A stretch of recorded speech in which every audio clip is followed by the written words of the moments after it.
ఇంట్లో కూర్చుని ఇంగ్లీష్ నేర్చుకోవాలనుకుంటున్నారా? అయితే వెంటనే మా స్పోకెన్ ఇంగ్లీష్ క్లాసెస్‌కి కాల్ చేయండి. నమస్తే రమగారు. నమస్తే రమగారు, ముగ్గురు పెళ్లి కొడుకులు సిరీస్ చెప్పుకుంటూ ఉన్నాం. ఉమ్. వచ్చిన కొత్త రాజుతో కలిసి బయలుదేరింది. బయలుదేరి ఎక్కడికో తీసుకొచ్చేసారు కదా. సరే వీళ్ళు ఏం చేశారు, మెల్లిగా గుర్రం ఎక్కి అమ్మాయిని ఎక్కించుకుని తీసుకుపోయి ఒక చిన్న టౌన్ లాంటి దానికి చేరాడు. చేరితే అక్కడ ఒక సత్రంలో ఇద్దరు విశ్రాంతి తీసుకున్నారు. ఆహారం లేదు ఆ పిల్లకి, 2 పూటలు అయిపోయింది. సరే ఏదో తిన్నారు, విశ్రాంతి తీసుకున్నారు. తీసుకుంటే అక్కడ కొంతమంది బ్రాహ్మలు ఎవరో మాట్లాడుకుంటున్నారు. ఈ అమ్మాయి తండ్రి హైమావతి తండ్రి. ఈ రెండో భాగానికి వచ్చేసరికి రాజుగారి పేర్లు మర్చిపోతారు, హైమావతి పేరు మాత్రం గుర్తుంది. ఈ అమ్మాయి తండ్రి వీళ్ళ రాజ్యం గురించి వాళ్ళు మాట్లాడుకుంటున్నారు బ్రాహ్మణులు. ఈ అమ్మాయి రాజ్యం గురించి. పిల్ల తప్పిపోయిందిట. అయితే ఇక అక్కడ తగాదాలు వచ్చి పెళ్లి కొడుకులు ఇద్దరు కొట్టుకున్నారు. రెండో పెళ్లి కొడుకులు నన్ను పెళ్లికే పిలిచారని ఈవిడ రాణిగారు రాసిన ఉత్తరము పంపించిన వీడిని ఎవరైతే వెళ్ళాడో దూత వాడిని గుర్తుపట్టేశాడు. దాంతో పిల్లకేమో కనపడలేదు, పిల్లని మాయం చేసింది రాణిగారేనని గొడవైంది. వాళ్ళు వచ్చి రాజుని నిలదీశారు. నిలదీసి ఇద్దరు ఏకమయ్యి మా ఇద్దరిలో ఎవరో ఒకళ్ళకి పిల్లనిచ్చి పెళ్లి చేస్తేనే నీ సంగతి కుదురుతుంది, లేకపోతే లేదని రాజుని రాణిని బంధించారు అని చెప్పుకుంటున్నారు. అదంతా వినయ్ లబోతిపోమని ఏడవటం మొదలుపెట్టింది హైమావతి. అయ్యో, సుబ్బి పెళ్లి వెంకి చావుకు వచ్చినట్టు మా అమ్మ నాన్న అరెస్ట్ అయిపోయారు, నేనేమో ఇక్కడున్నాను అనేసరికి ఇతను అన్నాడు, నువ్వు కంగారు పడకు, నేను తీసుకెళ్తా, వీళ్ళిద్దరిలో ఎవరిష్టమో చెప్పు, వాళ్ళకి ఇచ్చి నిన్ను పెళ్లి చేస్తాను నేను అన్నాడు. చిచ్చి ఆ వెధవులు ఇద్దరు నాకు వద్దంది అమ్మాయి. ఇద్దరు వద్దు, నాకు ఇద్దరు అక్కర్లేదు, కానీ ఎవరు కావాలో అమ్మాయి ఏం చెప్పలే అతనికి. అదేలే, నాకు అక్కర్లేదు వాళ్ళని. సరే బయలుదేరి వెళ్దాం అనుకున్నారు. ఈ వెళ్ళే దారి వీళ్ళు ఎక్కడికో తెల్లవార్లు ప్రయాణం చేసి తీసుకొచ్చేశారు. వీళ్ళు సజావైన రూట్లో వెళ్ళాలంటే కొంత సమయం పడుతుంది. ఈ పిల్ల ఏం చేసింది, తన మెళ్ళలో వస్తువులు ఉన్నాయిగా, బంగారు పెళ్ళికూతురు అలంకారంలో ఉందిగా, ఒక వస్తువు అమ్మేసింది వీళ్ళు తిని వెళ్ళడానికి. ఆ వస్తువులు కొన్న వాళ్ళు వ్యాపారస్తులు, వీళ్ళకి డబ్బు అవసరం ఉంది కాబట్టి ఎక్కువ అదే వస్తువు పెద్దది తీసుకుని డబ్బులు తక్కువ. కానీ ఇందులో పోయింది లాభం గూబల్లోకి తీసింది. ఈ రాజకుమార్తె కోసం వెతుకుతున్న రాజభటులు ఆ అమ్మాయి నగలకి ఒక ఫోటో రాయించారు. పెళ్లి కూతురుని చేసినప్పుడు ఆ అమ్మాయి ఏం నగలు వేసుకుందో ఒక పటం గీయించారు. రాజకుమార్తె పటం ఉంది, ఆమె ధరించిన నగల పటాలు ఉన్నాయి. మరి గుర్తు తెలియద్దు. అదేలే, మరి ధనవర్మ గుణవర్మ దగ్గర 2 కాపీలు ఉన్నాయి. ఈ పటం గుర్తు పట్టుకున్నటువంటి రాజభటులు రాజకుమార్తె నగలు కొన్న వాళ్ళని పట్టుకున్నారు. పట్టుకుని వాళ్ళని ఈడ్చుకుపోయారు. నువ్వు నగలు కొన్నావు అంటే నీకు తెలుసు, వాళ్ళకి జనరల్గా అంతే కదా, దొంగ నగలు పట్టుబడితే ఇక అట్లాగే అడుగుతారు. వాళ్ళని తీసుకుపోయారు. వీళ్ళు ఇదంతా తిరిగి మెల్లిగా తమ ఊరు చేరారు. ఊరు చేరితే అబ్బాయి ఏం చేశాడు, మనం డైరెక్ట్గా వెళ్ళొద్దు, దీనికి ఒక మార్గం ఆలోచిద్దాం అని చెప్పి ఒక ఇల్లు అద్దెకి తీసుకుని రాజకుమార్తెని మామూలు వేషంతో అందులో ప్రవేశపెట్టాడు. ప్రవేశపెట్టి ధనవర్మ గుణవర్మ ఇద్దరు ఇప్పుడు రాజులుగా ఉన్నారు, అంటే రాజ్యం వాళ్ళ చేతిలో ఉంది. అక్కడికి వెళ్ళి ఇద్దరితోటి ఫ్రెండ్షిప్ చేశాడు. ఇంచుమించు ముగ్గురు ఒకే రకమైన వయసు ఉన్నవాళ్ళు, ఇంచుమించుగా బోల్డ్ ఫ్రెండ్షిప్ చేశాడు. పాచికలాడటము, నాకు గుర్రం తోలటము, చదవచ్చు ఇదొచ్చు ఉన్నాయి కదా. పైగా నేను రాజకుమారుడు, ఎవరైనా మన రాజకుమారుడు మనలాంటి వాడే ఇంకొకటి అనేసరికి కొంచెం ఆసక్తి, ఇంట్రెస్ట్. ఈ కత్తి యుద్ధాల్లో వాటిలలో ఆసక్తి. తర్వాత ఏమో ఈ చెస్ ఆడటము, చక్కగా అలంకరించుకోవటము, తెలివిగల మాటలు మాట్లాడటంతో ఇద్దరితోటి ఫ్రెండ్షిప్ చేశాడు. ఫ్రెండ్షిప్ చేసి బాగా వాళ్ళ తాలూకు నమ్మకాన్ని చూరగొన్నాడు అనమాట. ఇతను లైన్లో పెట్టాడు. పెట్టిన తర్వాత ఆ మాట ఈ మాట మాట్లాడుతూ నీకు ఈ రాజకుమార్తెను పెళ్లి చేసుకోవాలని ఉందా అని కనుక్కున్నాడు. ఎందుకు లేదు, రాజకుమార్తెను పెళ్లి చేసుకుంటే రాజ్యం మనది. ధనవర్మకి రాజ్యం అప్పుల పాలైపోయి ఉన్నాడు, అతనికి ఎలాగైనా పెళ్లి కూతురు కావాలి, ఎలాగైనా సరే. రాజకుమార్తెను చేసుకుంటే ఏమవుతుంది, ఒక్కతే పిల్ల, రాజ్యం మందవుతుంది అంతేగా. పోనీ రేపొద్దున వాళ్ళకి ఒక కొడుకు పుట్టాడు అనుకో లేట్ వయసులో, అప్పుడు కూడా అర్ధరాజ్యం పిల్లకి ఇస్తారు, మనం మందే పెత్తనం. రాజశాలకుడు రాజుగారి అల్లుడు, రాజుగారి జామాతదే పెత్తనము, అలాగే కదా జరుగుతుంది. అందుకని అతను గుణవర్మ అంటాడు, మంది మార్బలంతో సహా తరలిచ్చాను నేను, అక్కడ అందరికీ చెప్పుకున్నాము మహాద్భుత సౌందర్యవతిని వివాహం చేసుకొస్తానని, సౌందర్యమే లేదు, వివాహము లేదు, ఇలా వెళ్తే అక్కడ పరువు పోదు, మరి పరువు పోతుంది. అతనికేమి ఈ రాజ్యం మీద ఆసక్తి లేదు, అతనికి అందగత్తైన పెళ్లి కూతురు మీద ఉంది. ఎవడికి కావాల్సింది వాడు చూస్తాడు చూడు.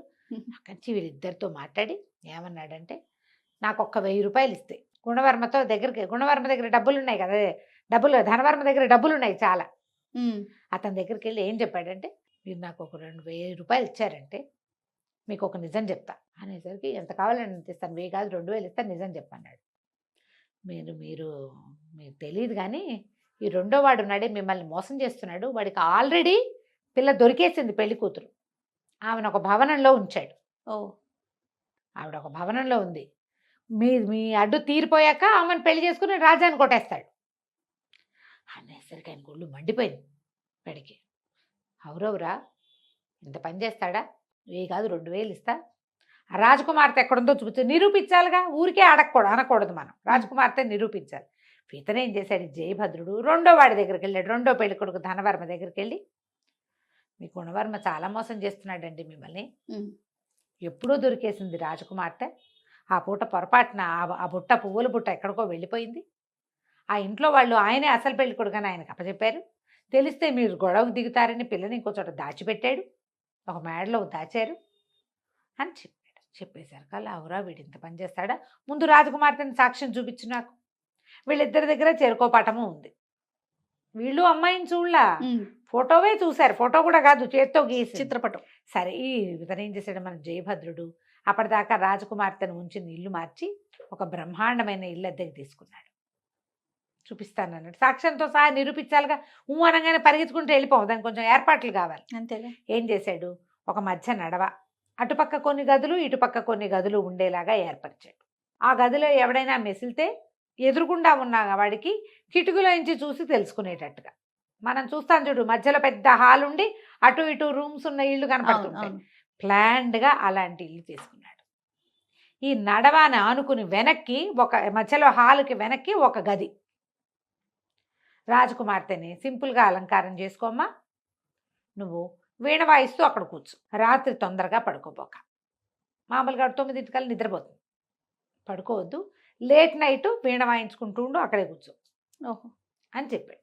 చెప్పి ఏం చేశాడు, రాత్రి 9 అవ్వగానే బయలుదేరేసాడు, ముందు గుణవర్మని బయలుదేరేసి తీసుకొచ్చి ఈ నడవాలోంచి లోపలికి రాగానే ఒక పక్క కుడివైపున్న గదుల్లోకి ప్రవేశపెట్టి కొద్దిగా ముందుకు వెళ్ళి ఆ కిటికీలోంచి చూడండి రాజకుమార్తె కనపడుతోంది అన్నాడు. వీణ వాయించుకుంటూ కూర్చున్న రాకుమార్తెను చూసేసరికి గుణవర్మని నిర్కాంతపోయాడు. అవురవురా హైమవతి, ఇంత సౌందర్యం మామూలు వాళ్ళలో ఎట్టా ఉంటుంది, పైగా వీణ వాయించేస్తోంది, అమ్మాయి బాగా చదువుకుంది, వీణ వాయిస్తుందని తెలిసిందే.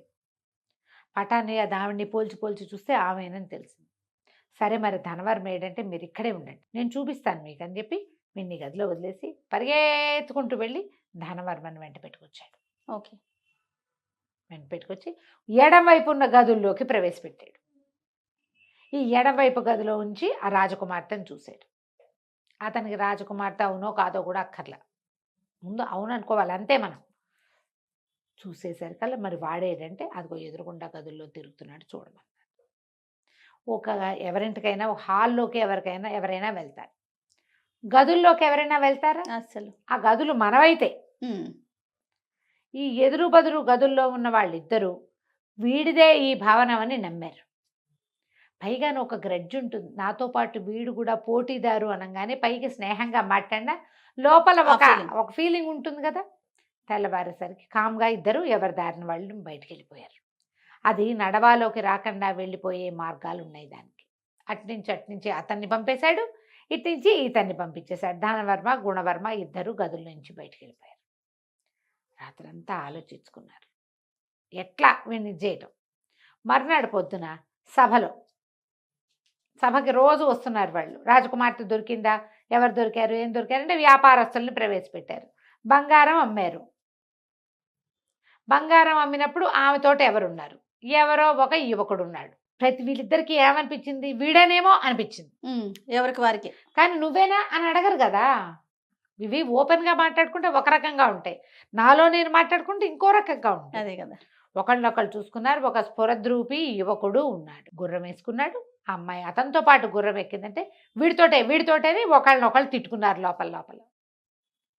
అక్కడి నుంచి సరే రాజకుమార్తె ఎక్కడైనా వెతికి పట్టుకుంటాము, ఆమెను వివాహం ఆడి తీరుతాము, మా ఇద్దరిలో ఎవరిని వివాహం చేసుకోవాలో ఆవిడదే అవకాశం అని ఘోషణగా చెప్పారు. చెప్పిన తర్వాత మేమిద్దరం మిత్రులుగా ఉంటామని ఒకళ్ళనొకళ్ళు కావలించుకుని బాకులతో ఒకళ్ళనొకళ్ళు పొడి చేసుకున్నారు ఇద్దరు. వాడిని పొడి చేద్దామని వీడు అనుకున్నాడు, వీడిని పొడి చేద్దామని వాడు అనుకున్నాడు. కావలించుకున్నారు. నా లోపల నుంచి కైదారు తీసి వాడు ఆ పక్కన వీడి పక్కన పొడుచుకున్నారు. కెవ్వు కెవ్వమని అంతా నెత్తురు కేకలు.